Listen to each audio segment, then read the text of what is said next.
And I would like to thank the subscribers of the channel that are always donating and also keeping their subscriptions alive. It keeps the channel, you know, going forward. Please and thank you. Here's the list of people that have had their subscriptions active this month. Appreciate you guys. Thank you so much. Okay, so let's talk about shockwaves.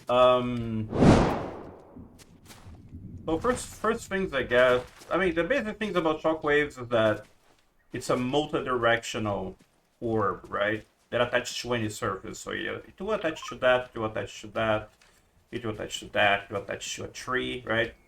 And by multi-directional or omnidirectional, it means that it can cause an explosion that goes in all ways. That means if you want to go that way, you gotta kind of push that a little behind you. So, you know, like this, right?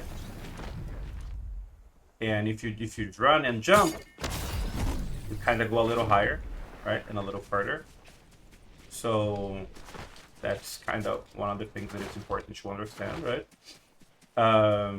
There's other more simpler and advanced things to do. For example, one of the ways that I like to use shockwaves is that let's say I'm gonna fight, I'm like fighting someone, they go and hide here, they are healing, and but you don't want to push them like this, because if you push them, they can like just like, you know,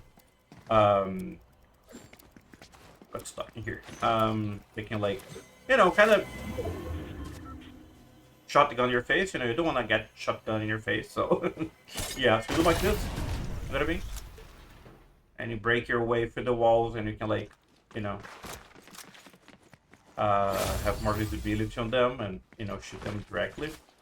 Another thing that I like to do is, let's say you wanna someone's behind a tree, but you don't wanna like shockwave high, right? So what you're gonna do, you're gonna get like some distance from your position, right? Like, you know, instead of jumping, right, you're gonna like get in that position. So if you like just shockwave like this, right, you're gonna go up, and you're gonna like lose some time as well while you're in the air, right? And also could get stuck on the tree or something else, right? You just kind of want to shockwave like, you know, without jumping, and you know, so that you would kind of get this position, you know. It's pretty simple, but it does a lot of difference when you're shockwaving, right? Like, there's not much about shockwaves in a sense. People just don't get kind of how to use them, right? But that's what's important about using shockwaves, I guess. Anyways, another thing is like, let me try to find a car here and go to a place that has a tower. Hopefully I can do this in a good time. I want to show you something on how to create some separation, you know. Oh, the train's here. That's ideal. This is perfect, actually. Let's get a train.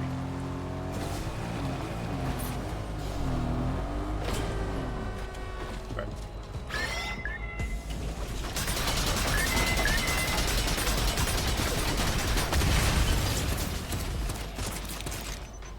Bro, leave him alone. Also, there you go. Super race here to do this. First, you get the train.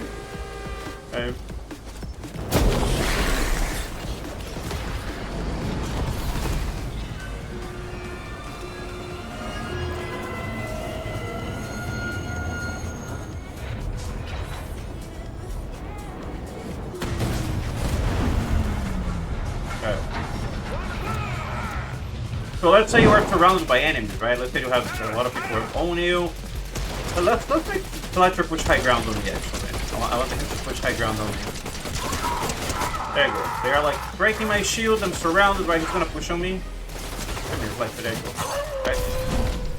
There you go. I should a shockwave on the floor, right? To cause separation on me, right? Between me and Fletcher, right? Because you don't want him to push with the bat on me, for example, right? And like a very common way to use shockwave defensively, right? What else it could be? I mentioned that it attaches to any surface. You can also use that to like a wall, like this, right? But it's that one it doesn't work super well because of the angle of the floor, and this one worked better because they jump, right? I think people sometimes get a little frustrated with shockwaves because the ground indentation, right? The height of the ground, you know, in comparison to other corners, might not work as intended. For example, if you throw on a rock like this, right? Trying to go up, right? If you don't get the timing right, you see like how I was sent more high than further. So like that's one thing to kind of keep in mind, you know, when you're shockwaving, right? Because shockwaving like this might not work. Might be better for an illustration like this. Might be better for you to do like, you know, so you can like get the height and the distance that you wanted, right? Although I like to shockwave vertically sometimes.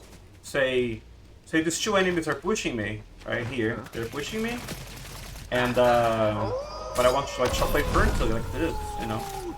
Like they kind of get lost on where you actually went, and then you can just like, you know, blast them that way, you know. And that is I feel like that's a pretty interesting and cool way to use shockwaves as well, you know.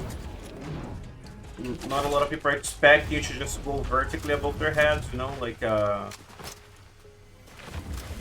also fail, right?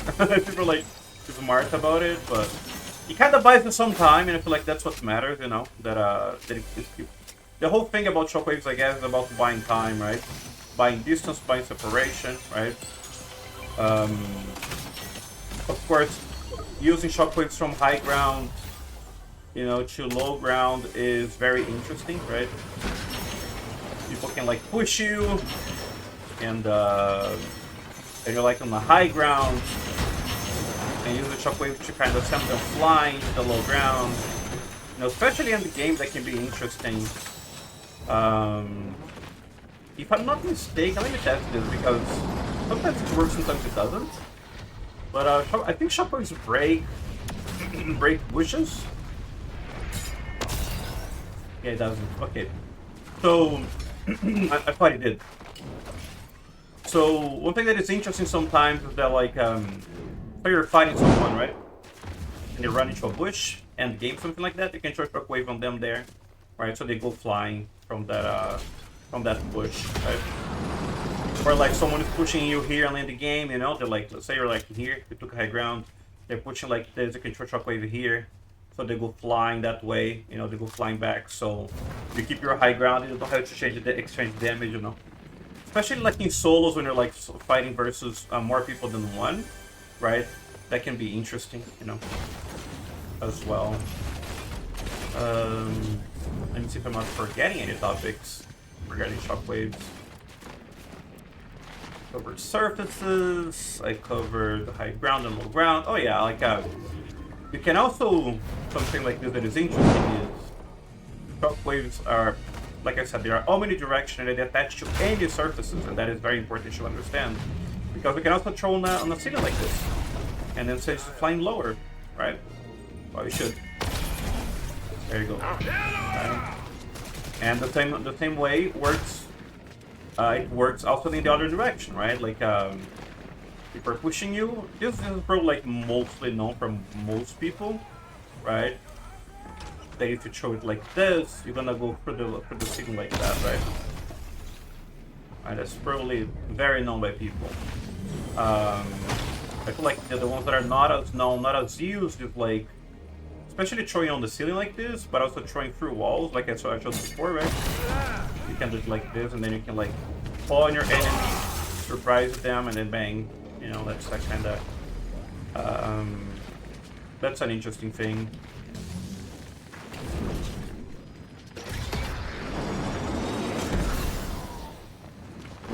Oh yeah, I think about shockwaves that is important this season is how to get shockwaves, right?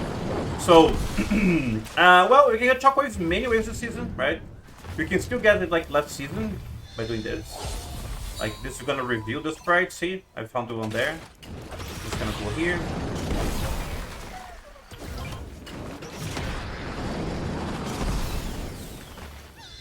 And then, you know, we can cut that animation by emoting, by the way, right?